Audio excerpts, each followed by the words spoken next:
Un policía de la Secretaría de Seguridad Ciudadana resultó lesionado por fractura de fémur, luego de impactar su unidad contra un poste de luz en anillo periférico en la colonia Vicente Guerrero. El incidente ocurrió al querer esquivar a un vehículo particular que se detuvo intempestivamente.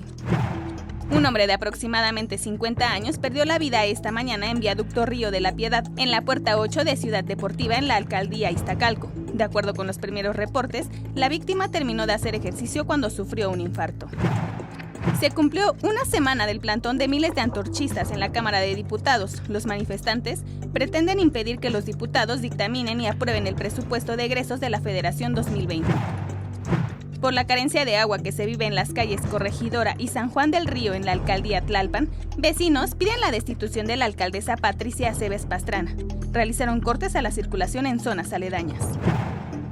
2 sujetos asaltaron y balearon a un hombre de 30 años en Plaza Universidad cuando sacaba dinero del cajero del estacionamiento del centro comercial.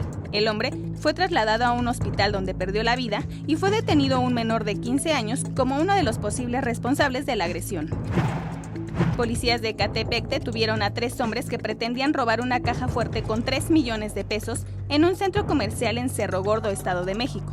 Uno de ellos era policía auxiliar que, de acuerdo con la Secretaría de Seguridad Ciudadana, fue dado de baja en 2016. Cintia Carranza, 21 Noticias.